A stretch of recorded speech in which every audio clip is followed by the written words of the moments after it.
नमस्कार दोस्तों, बहुत बहुत स्वागत है आपका संवाद न्यूज इंटरनेशनल पर। और मैं हूं आपका अपना संकेत चतुर्वेदी और मेरे साथ में धीरज जी मौजूद हैं। दोस्तों, दरअसल आज जिस विषय पर हम लोग चर्चा करेंगे वो है what's there in a name. नाम में क्या है, मगर नाम में बहुत कुछ है और मैं इस बात को अभी इसी वक्त साबित कर सकता हूं। देखिए, मैं आपको एक नाम लेता हूं, ठीक है, और उसे सुन के बहुत सारे कान हैं जो एक साथ, शायद 140 भी नहीं, 200 करोड़ कान एक साथ खड़े हो जाए, क्योंकि 140 अपने देश के, बाकी बांग्लादेश के और थोड़े इधर उधर पाकिस्तान के और अमेरिका और इटली का खासकर कान होंगे जो खड़े हो जाएंगे। तो नाम में बहुत कुछ है और नाम में क्या है, जो नाम मैं लेने वाला हूँ नाम है विंची। जिन लोगों को नहीं समझ में आया होगा उन्हें द विंची कोड देखनी चाहिए। और ये विंची कोड ऐसी चीज है जो लोग पिछले, कुछ लोग तो पिछले 50 साल से देखते आ रहे हैं। धीरज जी हैं, धीरज जी भी पिछले 50 साल से ही देख रहे हैं। धीरज जी, बहुत बहुत स्वागत है। आप कौन से विंची कोड के विषय में बताने वाले हैं दर्शकों को? दर्शकों को नमस्कार। मैं विंसी कोड जो नया वाला है उससे पहले बता दूं थोड़ा सा पुराना वाला, क्योंकि फिल्म मेरा एक बहुत प्रिय विषय रहा है। तो फिल्म पर एक पहले 2006 में एक फिल्म आई थी, उसका नाम था द विंसी कोड। उसमें उस फिल्म में एक बताया गया था, उसमें हालांकि वो बताया गया कि एक फिक्शन है, काल्पनिक कहानी है, लेकिन उसमें जो लबोलुआब ये था कि उसमें जीसस क्राइस्ट यानी ईसा मसीह जो अपने आप को कुंवारे होने का दम भरते थे, या लोग उनके फॉलोअर्स जो मानते हैं कि वो कुंवारे थे, उनके पत्नी के बारे में बताया गया है। उनकी एक छिपी हुई पत्नी थी, उनके बच्चे थे और उनके बच्चे से ही एक राजवंश चला, उस टाइप का एक लंबी कहानी है। बहुत मजेदार, बहुत मनोरंजक किस्सा है। लेकिन अभी जो नया विंसी कोड है उसमें तो वास्तव में विंसी है। पहले वाली जो फिल्म थी, अगर वो फिल्म देखी जाए तो उस फिल्म में लियोनार्डो दा विंसी की पेंटिंग थी, उसके थ्रू कोई कोड था, उसका जिक्र है। लेकिन अभी वाले में तो राहुल विंसी हैं खुद, और इनके साथ भी किस्सा वही है कि ये भी कहानी के मुताबिक वो बांग्लादेश वाले जो पत्रकार हैं उन्होंने जो कहा है उसके मुताबिक, उस कहानी के मुताबिक ये राहुल विंसी पर का एक अपना पूरा परिवार है। इनकी कहा भी एक है पत्नी है। आपने, आपने भी कहा है, परंतु थोड़ा अगर मैं इसको अपनी देसी भाषा में बोलूं तो जो बांग्लादेशी पत्रकार जिन्होंने अभी नई भसड़ फैलाई है, जिस कारण से हर कांग्रेसी परेशान है। जी, आप प्लीज आगे बताइए वो भसड़ क्या है? जिस कारण ये से परेशान। ये इस कहानी में इनकी पूरी रंगीन तबीयत की इन्होंने बकिया उधेड़ी है। हालांकि उनकी नाराजगी जो मुझे जो लगता है कि वो जो पत्रकार हैं बांग्लादेश के, उनकी नाराजगी इसलिए है कि उनके देश को जो नुकसान पहुंचा है, अभी बांग्लादेश में जो उथल पुथल मची है और जो बांग्लादेश का जो पूरा जो राजनीतिक ढांचा था और जो प्रशासनिक ढांचा था जो चरमराया है, उसके लिए वो मानते हैं कि राहुल गांधी जिम्मेदार है। उन्होंने रहस्योद्घाटन किया है कि राहुल गांधी ने सीआईए और आईएसआई के अधिकारियों से मिलके उनके देश के खिलाफ साजिश रची, उनके देश के खिलाफ पूरा का पूरा एक पूरा ये तो गवर्नमेंट ये तो बनाया। वो लेखक का अपने परिदृश्य बता रहे हैं जिन्होंने, पर विंची कोड क्या है, विंची कोड हाँ, समझना वही है। वही वही बता रहा हूँ। तो उसमें उन्होंने फिर राहुल गांधी का पर्सनल जो ये है, जो चरित्र है, पर्सनल उनका क्या जीवन है, उस पर उन्होंने पूरा खोजबीन की। क्योंकि किसी मतलब जैसे मैं अगर आपके खिलाफ कुछ कहना चाहूंगा तो आपकी बकिया उधेड़ूंगा कि भैया ये है क्या चीज। तो किसी के खिलाफ, तो इसके खिलाफ वो उनका जो गुस्सा था वो इसी कारण से था कि उनके देश को उन्होंने कहा भी एक दो इंटरव्यू में कि मेरे देश के खिलाफ इसने अगर साजिश रची है तो मैं इसको बोलूंगा। लेकिन उन्होंने राहुल गांधी का पूरा समझिए कि कच्चा चिट्टा खोल के रख दिया। उनके कॉलेज की घटना बताई कि एक प्रिंसेस नोआन हुआ करती थी जो अफगानिस्तान के पायलट की बेटी थी, उनको राहुल गांधी ने प्रेग्नेंट कर दिया और फिर उसके बाद उनको छोड़ दिया। और भी बाप रे, उनके बारे में जी। बाप रे बाप। उन्हें बना दिया ये बाप। ये देखो, तो कुछ नहीं ये है। और बच्चे ने अभी क्या मैं कर दिया। और यहाँ मैं एक बात जरूर बोलना चाहता हूँ। कांग्रेसी बोलेंगे कि यार ये क्या है, उससे हमारा क्या मतलब, हम नहीं जानते, वो तो फॉरेन का है। तो भैया हिंडनबर्ग की रिपोर्ट क्यों मानते हो? उसको तो परम सत्य मानने लगते हैं। उस पर भी बोला है उन्होंने, उस पर भी बोला है उन्होंने। तो ये जो अभी तो पहले बाप की बात हो रही थी कि वो बन गए बाप जी, बाप। हाँ वो बाप बन गए, वो वास्तव में बाप बन गए। और उन्होंने, उनकी एक पत्नी है, उनके 2 बच्चे हैं। सबको सबको पता होगा दर्शकों को कि यहाँ से वो राहुल गांधी अचानक गायब हो जाते हैं। कहाँ चले जाते हैं किसी को पता नहीं, वो हाइबरनेशन में चले जाते हैं। तो ये तो पत्नी वही है जो प्रिंसेस जो आप बता रहे थे, नुमान नुमान जो भी हैं, ये नहीं, पत्नी नहीं है।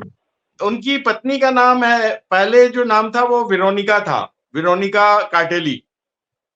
तो उनका इन्होंने जो नाम चेंज कर दिया है वो जुआनिता विंसी के नाम से किया है। और जो उनका बेटा है बड़ा 19 साल का, उसका नाम है न्याक विंसी।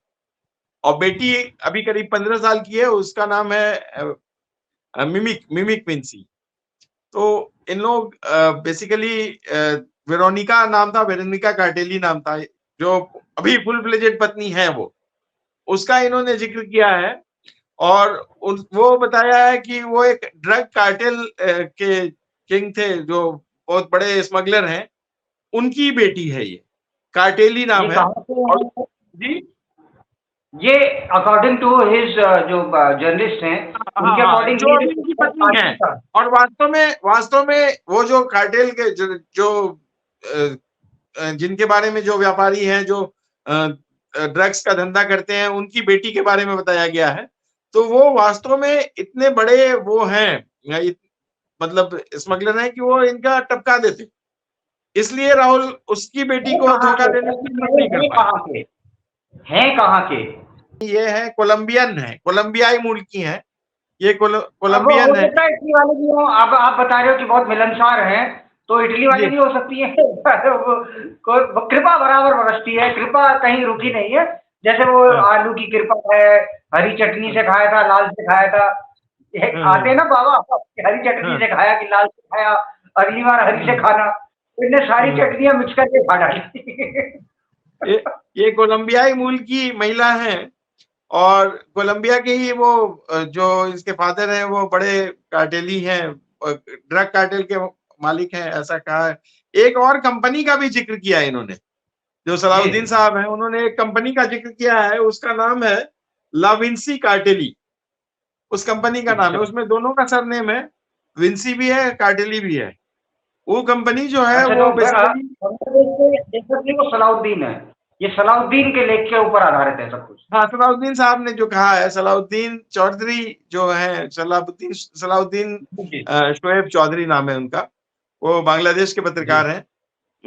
इनका भी थोड़ा ये रहा है कि ये भी बहुत क्रांतिकारी पत्रकार टाइप के माने जाते हैं। अरेस्ट भी हो चुके थे, जेल भी हो चुकी है इनको, लेकिन ब्लिट्स के नाम से अखबार चलाते हैं।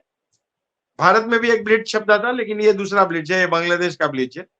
तो इनका जो विंसी कार्टेली जो कंपनी है, वो कंपनी टेक्निकली किसकी है ये हिडन है, ये छिपी हुई है। लेकिन ये कंपनी, इस कंपनी का काम है, ये चाइना में, पाकिस्तान में और भी कई कंट्रीज में ये लोगों को फाइनेंशियल सलाह देता है। फाइनेंशियल सलाह मतलब वो वाला सलाह नहीं कि आप कितना शेयर खरीदिए, कितना इन्वेस्टमेंट। इनका होता है कि स्विस बैंक में कैसे पैसा जमा कीजिए, ये इलीगल टाइप का जो सलाह होता है। और वो उसमें ये सचमुच में ऐसा ही है, ये कंपनी है। लेकिन उस कंपनी के मालिक या विंसी या कार्टेली कौन है, इसके बारे में दस्तावेज बहुत हिडन है। लेकिन उस कंपनी का जिक्र किया है इन्होंने, जो सलाउद्दीन साहब हैं, कि वो कंपनी मोटा कारोबार करती है कई कंट्रीज में। ओके। और बहुत मजेदार खुलासा है वो। मुझे लग रहा है कि इस पर एक विंसी कोड नाम से एक फिल्म बननी चाहिए, विंसी कोड पार्ट 2। देखिए, मैं आपको एक बात की गारंटी देता हूं कि जब ये हम न्यूज रिलीज करेंगे तो इसमें इनका फोटोग्राफ ऊपर रख करके द विंसी कोड के ही नाम से देंगे। और जब इतने सारे खुलासे सलाउद्दीन ने कर दिए, जो कि बांग्लादेश के लेखक हैं, तो मैं भारत का लेखक भी एक खुलासा कर देता हूं। ये अपने आप को गौड़ ब्राह्मण बताते हैं। वो तो गया। गौड़ दत्तात्रेय ब्राह्मण दत्तात्रेय जी जो थे वो ऋषि अत्रि के पुत्र थे, ठीक है। जो सप्त ऋषियों में से एक थे ऋषि अत्रि, उनके पुत्र थे दत्तात्रेय। दत्तात्रेय जी ने कभी ब्याह ही नहीं करा था और ये अपने आप को वंशज बता रहे हैं। तो इनको सलाह देने वाले भी बड़े अजीब और चौधकारी लोग। ये उनके बारे में, वो गुरु थे, वो ऋषि थे, उनके बारे में हम कुछ नहीं कहेंगे। ये जो लोग हैं, एक तो इन्होंने जो द विंसी कोड में जो खुलासा किया था कि वो शादीशुदा है, वो भी भाई फरिश्ते थे, क्रिश्चियन वर्ल्ड के लिए फरिश्ते थे, तो उनकी शादी हुई नहीं है, वो तो नहीं पता, वो मुझे भी नहीं पता।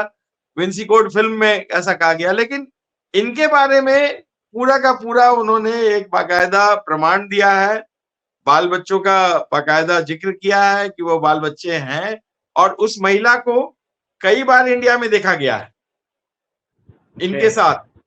जब सोनिया गांधी पहली बार चुनाव लड़ रही थी, उस समय भी वो चुनाव प्रचार के दौरान आई थी। अंडमान में, लक्षद्वीप में, होटल्स में इनको देखा गया है राहुल गांधी के साथ। होटल का नाम बता देता हूँ, ताज मानसिंह, साल 2008, 2006, साल और जगह नई दिल्ली, ताज मानसिंह।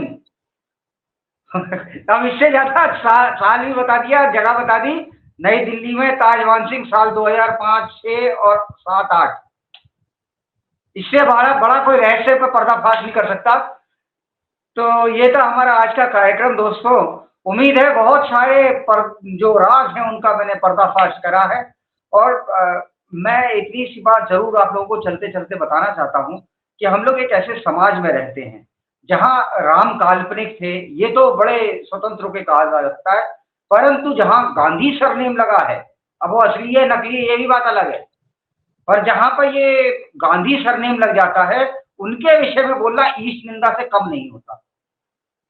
तो आप देखिए आपको आगे क्या करना है। विंसी कोड पर इंडिया में कई स्टेट्स में बैन लगा था, जितने भी क्रिश्चियन जहाँ हैं उन्होंने बैन लगवाया था पूरी दुनिया में, इवन पाकिस्तान में इट वाज बैन। तो विंसी कोड पूरी दुनिया में। विंसी कोड बेसिकली एक नॉवेल थी, 2003 में डैन ब्राउन ने लिखा था, उस पर एक बनी थी, रॉन साहब ने बनाया था, तो वो बहुत अच्छा, मतलब जो नॉवेल है वो बेस्ट सेलर था। फिल्म तो बहुत चर्चित रही, बहुत विवादित रही, और उसकी तीन पार्ट बना। अब ये चौथा सीरीज जो है इंडिया में बनेगा मेरे ख्याल से, इंडियन विंसी कोड। तो इंडियन विंसी कोड।